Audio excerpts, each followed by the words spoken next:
C'est le moment du passage à l'année nouvelle. C'est un moment festif, bien entendu, mais c'est aussi une période où l'on planifie et où l'on prend de bonnes résolutions.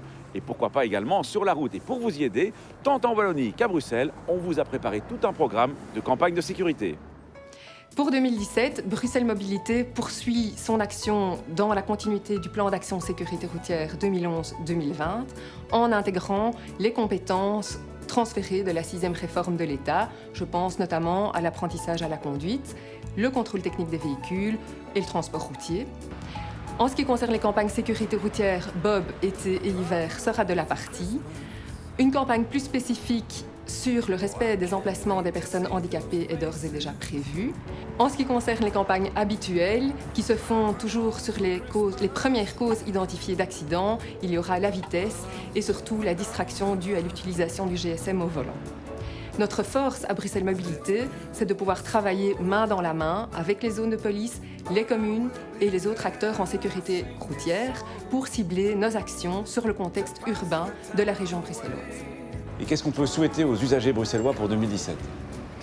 Alors, nos vœux à Bruxelles Mobilité pour 2017, c'est que chaque usager soit courtois et respecte les règles qui lui sont propres, afin que nous arrivions tous ensemble à réduire le nombre d'accidents graves dans Bruxelles, car nous tenons à rappeler que la sécurité routière est une responsabilité partagée.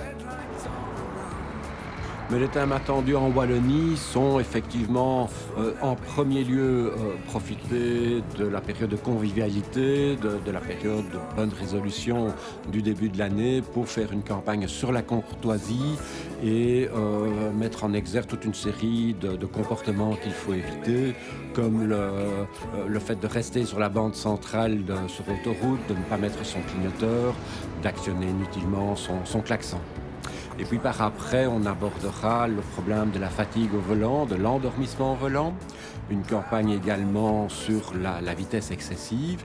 Et puis nous allons lancer un nouveau thème de campagne qui est l'association de la conduite avec la consommation de certains médicaments qui peut être extrêmement dangereuse. Et donc on va avoir toute une série d'actions en vue de sensibiliser au fait que certains médicaments peuvent être incompatibles avec la conduite d'un véhicule.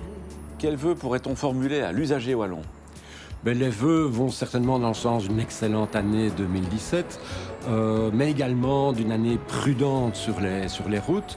Si la Wallonie a connu une bonne évolution au niveau de l'insécurité routière de 2011 à 2014, en 2015, nous avons constaté une vingtaine de tués en plus, donc on est arrivé à l'ordre de 320 tués sur les routes.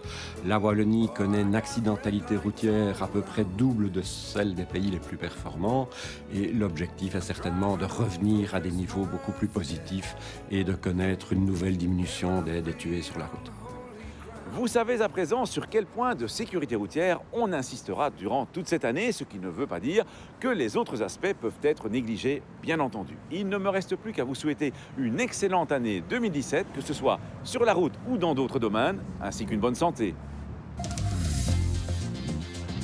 Qui est admis dans une zone avec le logo vélo devant un feu rouge? Une telle zone est destinée aux cyclistes et aux cyclomotoristes à 2 roues.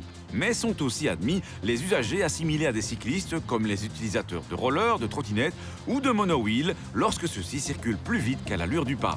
Par contre, les motos ne sont pas admises sur ces zones, ce qui n'est pas toujours bien respecté dans la pratique. À la semaine prochaine et d'ici là, bonne route!